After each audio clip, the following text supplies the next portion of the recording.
সুধী দর্শক, আমরা আজকে এক ঝাঁক শিক্ষক নেতাদের পেয়েছি। ওনারা পবিত্র জুম্মার দিন জাতীয় মসজিদে নামাজ শেষ করেছেন এবং তারপরে তারা তাদের কার্যালয়ে তাদের মিটিং এবং পরবর্তী চিন্তাভাবনার আলোচনা তারা করেন। ঠিক এই রকমই একজন কেন্দ্রীয় নেতা। আপনি আপনার নাম পরিচয় দিয়ে বলুন। বিসমিল্লাহির রহমানির রহিম। আমি আলহাজ খ ম হুমায়ুন কবির, বাংলাদেশ নবজাতীয়করণকৃত প্রাথমিক শিক্ষক সমিতির সাধারণ সম্পাদক। আমাদের সমস্যা হচ্ছে গণপ্রজাতন্ত্রী বাংলাদেশ সরকারের মাননীয় প্রধানমন্ত্রী, গণতন্ত্রের মানসকন্যা জননেত্রী শেখ হাসিনা 2013 সালে বাংলাদেশের 26,193টি বিদ্যালয়কে সরকারিকরণ ঘোষণা করেন।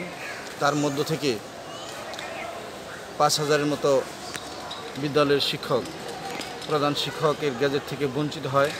পরবর্তীতে তারই আলোকে বাংলাদেশের মহামান্য রাষ্ট্রপতি অধ্যাদেশের মাধ্যমে বলে যে এই বিদ্যালয়ের শিক্ষকদের থেকে একজনকে প্রধান শিক্ষক দেওয়া হবে। তার পরবর্তীতে আজ পর্যন্ত আমাদের ওই বাদ পড়া যেই 5,000 বিদ্যালয়ের 5,000 প্রধান শিক্ষক বাদ পড়েছে। আমরা আজ পর্যন্ত গেজেটে তালিকাভুক্ত হতে পারিনি প্রধান শিক্ষক হিসাবে। আমরা প্রধান শিক্ষক হিসাবে আমাদের দায়িত্ব পালন করে যাচ্ছি। আমরা রেজুলেশন অনুযায়ী আমাদের বিদ্যালয় থেকে আমরা প্রধান শিক্ষকের রেজুলেশন পাই।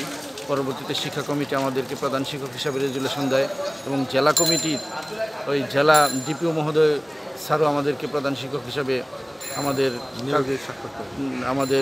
নিয়োগে স্বাক্ষর করেন। সেই থেকে আমরা আজ পর্যন্ত প্রধান শিক্ষকের পাওয়ার জন্য মাননীয় সরকার মহোদয়ের কাছে দাবি পোষণ করছি। এখন মাননীয় প্রধানমন্ত্রীর কাছে আমাদের দাবি যে আমাদের এই বাদ পড়া শিক্ষকদেরকে প্রধান শিক্ষকের স্কেল দেওয়ার জন্য ওনার প্রতি আমি সবিনয় অনুরোধ জ্ঞাপন করছি। এই সংক্ষিপ্ত সাক্ষাৎ দেওয়ার জন্য আপনাকে আমাদের চ্যানেলগুলির পক্ষ থেকে অনেক অনেক ধন্যবাদ।